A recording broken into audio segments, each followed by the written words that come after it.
Hello, everybody. Welcome to DG in the Morning on DG360. Get here every Friday morning at 9:30 a.m. Eastern Standard Time. We're having a great day today, except we're talking a little bit too much about politics, and yuck, we're trying to escape it. So we're going into the gaming world, and my friend Erad is here live in the chat with us, and he's talking about a game that I was so in love with called Elite Dangerous. Oh my God, I loved Elite Dangerous so much, but upon playing the game and the title for years upon years and putting it on my channel, I started to realize slowly that there was no danger in Elite Dangerous. And considering the fact that danger was in the actual title of the game, I thought that that was an important element. Otherwise, it would just be called Elite. And who wants to play a game just called Elite? This does not sound fun to me. Very, very prissy, right? So I left it now, and I called it dead. But my friend Erad is now playing Elite Dangerous, and he's saying, listen, DG. This game is alive again. It is being resuscitated and brought back to life. Bring me back to life. I love Amy. She's awesome. Okay. Let's do this, and let's see if, in fact, it is being resuscitated and brought back to life. Let's do this.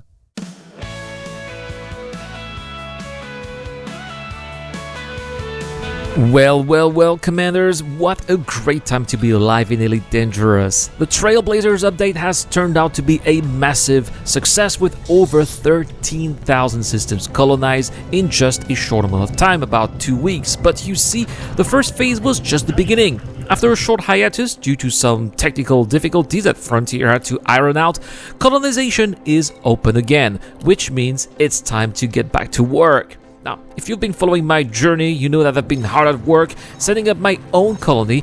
I am pleased to report that my system, called 285 Sector BXHB24-6. Wow, you are a brave man. You're calling your own system out. People are coming to you to get your shit. You better watch out, Erad. What are you doing? You're posting your address to the entire world, buddy. Uh-oh. Right next to Convent has officially been colonized. See, Erad's just like me. Erad's like, I want them to come. Yeah, I have felt the same way. Like, that's how empty it felt in Elite Dangerous, which is one of the reasons I left, because it was like this amazing universe that was like this thin. You know, it's like all these systems spread out, like a million some systems. It's like the real fucking galaxy spread out, but paper thin, right? And I never felt like there were people. Like, I just felt like it was like all NPCs, and I'm like, I don't feel like this is an online game. Where are the people at? So Erad's like, bring them to me. Bring them to me. He's monk mode in this. He's putting that chant. He's putting the chant out there. Bring them to me. That's right. The first base is up and running. It's Shadowrise. Kira says, have to go now. I need to get things at the store. What are you getting, Kira? I'm very curious about your shopping list. Tell me what you're getting right now. Lemons and ketchup and hamburgers, and I want to know what's on Kira's shopping list. I need to know. Ink, and there's a thing here, guys. Stuff. Finishing your base is definitely fish and salad. Interesting. That sounds good. Some salmon and some salad. That sounds good with like a vinaigrette, if you will. Sounds delicious. I'm getting hungry. It's lunchtime. Foot powder. Oh, fingers. Okay, I thought that was Kira. Okay. Whew. Some vodka. Whoa, that sounds like a great lunch. Some sardines. Oh my gosh. Not the end. In fact, is where the real game begins, because the moment you finish, Brewer Corporation sends you a message telling you that your work isn't over yet. Now, we have the choice to expand within your own system or venture out and start fresh somewhere else. As far as I'm concerned, I'm not going anywhere. I have an empire to build right here at call 285 Sector BHB24-6. There's so much B729 or 432 going on here. So tell me, Erad, how much does it cost to build the main colony core? So here's some stats I want to know, and you'll probably say it in the video, but let me, how many credits does it take to start your own colony? The main colony is 25 million. That's some grinding. Okay. Wow. Since he started his colony, he's up at 96 million. Let's hear it for the man.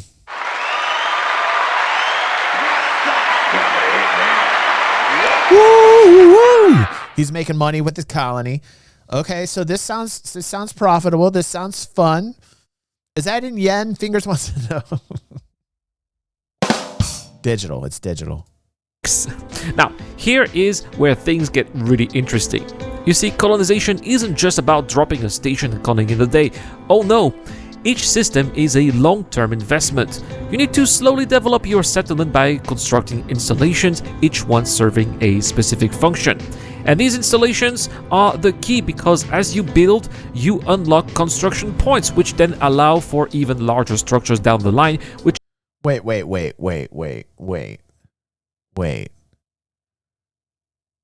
Have they extended this out off of the planet? You can build in space too, or just on the planet? can go as big as asteroid beds or some of these larger space stations. It's a brilliant initiative that keeps commanders engaged, rewarding those who are truly dedicated to making their mark.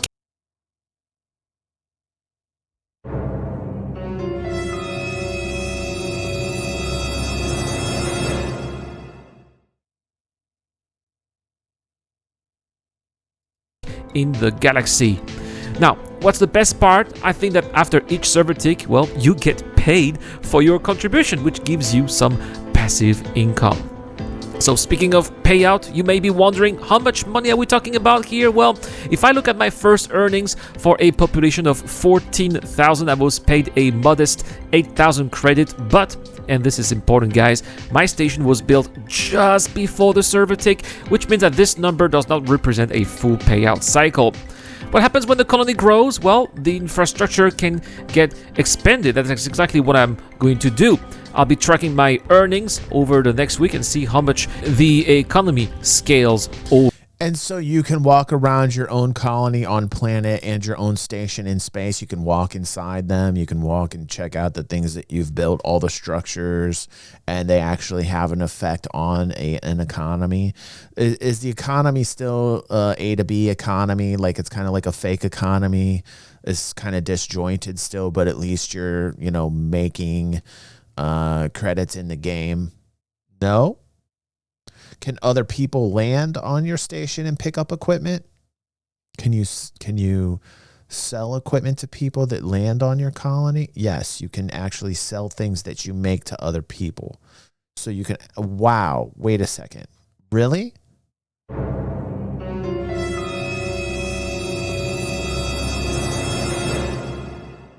Okay, you don't sell directly to them. You're selling to NPCs. You're not selling to players. You're selling to NPC. You're selling to the NPC, or you're selling to an actual player. So the players can buy indirectly from you. I'm not quite sure where we're going with this, but okay, let's keep going. Over time, because if this turns out to be as profitable as I suspect, it could open up to a whole new way of making money in Elite Dangerous. When you're saying you get a cut, what do you mean you get a cut? If you're selling it, you should get the whole amount that you're selling to. Well, I'm not sure about the cut part. Of course, let's remember that there's a 5 million credit cap per system, but that is per system. That means that you can always get more systems to make more money. So, credits aside here. They cap the amount based upon the system. They don't cap it based upon the actual output and production of the colony. Man, I have so many questions now. I'm going to have to do a dive on this, aren't I? First off, let me just state, this is a step in the right direction. So let's hear it for Frontier Development for finally putting the right foot out and actually stepping forward instead of backwards.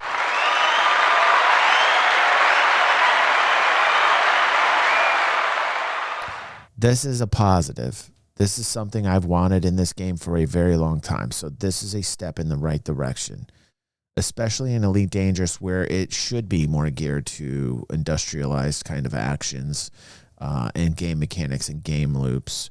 Erad says there is a tax after 5 million credits of passive income per system. Okay. Here it's time to focus on the next phase of development. Now that the main station is operational, I've started setting up a few installations, and each one will serve a specific purpose. Agricultural hubs to keep the population fed, security outposts to maintain order, industrial complexes to generate resources. After considering my colony's needs, I like this. Look at the legend to the left behind me, and you'll see select this location, change facility type, rotate facility, so you can lay out and plan your colony, which is very cool. Very cool. I've decided to prioritize security, agriculture, and industry. The process is simple here. Just like with the main base, you haul in the necessary resources, and once the progress bar reaches 100%, the installation is queued for construction and will appear after the next server tick. Fortunately, these smallest installations here require far fewer materials, so they should be built much faster than the original base. With my calculations here, it should take about 20 trips with a Type 8 to build an installation.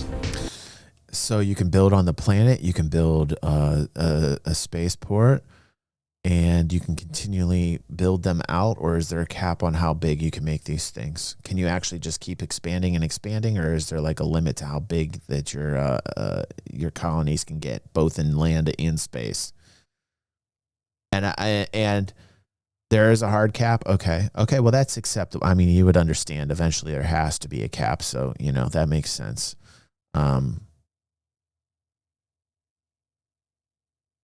So Erad is saying there's some boring planets. So I'm imagining the planets dictate what type of resources that you can get from the planets. So each type of planet has like different types of. Oh man! Wow! Really? Huh?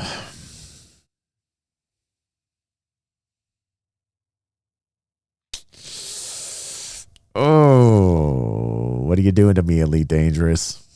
But here's where things really get fun here, because unlike the first phase, colonization now is a collaborative effort. That's right, other players can contribute to your colonization project once you have finished your first base, which means that if you want to help me expand the system, you absolutely can. So if you're interested in taking part, come and find me at call 208. So you can actually, are there manager type associations that you can put on with other people? You can bring other people into your colony. Like, can you group them into your colony? You can?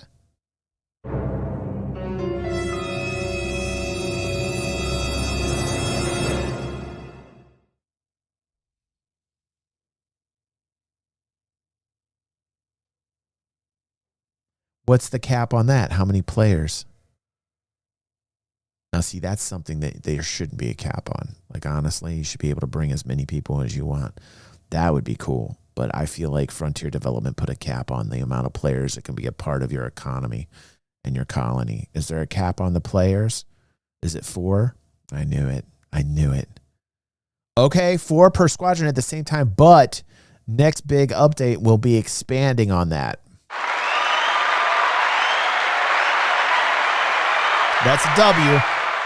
That's a W. I like hearing this. What's happening, Elite Dangerous? What are you doing to me? 85 sector BX-H B24-6. Whether you want to bring in supplies, transport colonists, or just check out the progress, your help is more than welcome. If you decide to contribute, well, I'll be able to see your name in the construction progress, and so I will, of course, give you a shout out in a future video. At the end of the day, what Frontier has introduced with Trailblazers isn't just another feature, it's an actual step towards shaping the... Isn't that crazy? Since David's gone, since David retired from the project, that Elite has been doing much better. I've been saying that forever. I've been saying how Brabin needed to leave. Because he was putting a boot down on the direction of the title. It was all exploration all the time. It was 100% exploration. So this is nice. Without Brabin there, they're actually focusing on the economy, right? Interesting. The future of Elite Dangerous. We are witnessing player-driven colonization in real time. Yes. And the more we invest in this system, the more we push the boundaries of what's possible. So if you're looking for something meaningful to do with Elite, this is it. Join the effort, help shape in the... Player-driven anything. is the key to a great game. It is the #1 ingredient and an amazing recipe to make a very good game. This is why I love Erad, because he and I have very similar viewpoints on what makes a great economy in game. Making new worlds here, and who knows, maybe one day we'll look back at these early colonies as a first step toward a fully player-built civilization in the Elite Galaxy.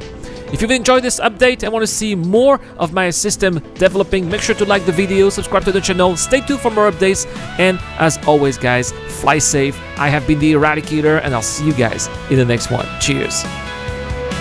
Let's look at this. Is interesting. Look at the numbers here. In December, peak players 9,600, 10,400 in January, 10,600 in February, 13,200. Whoa.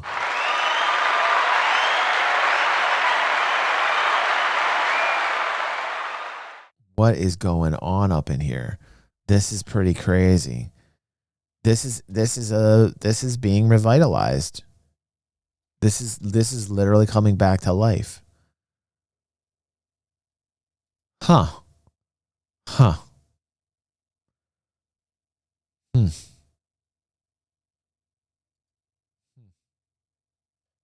Quite interesting, really. Quite interesting. I find that's something I never thought was going to happen. I literally thought that was never going to happen. Well, look at what's going on. Look at what's going on here, right under my nose. Interesting. Thank you, Erad.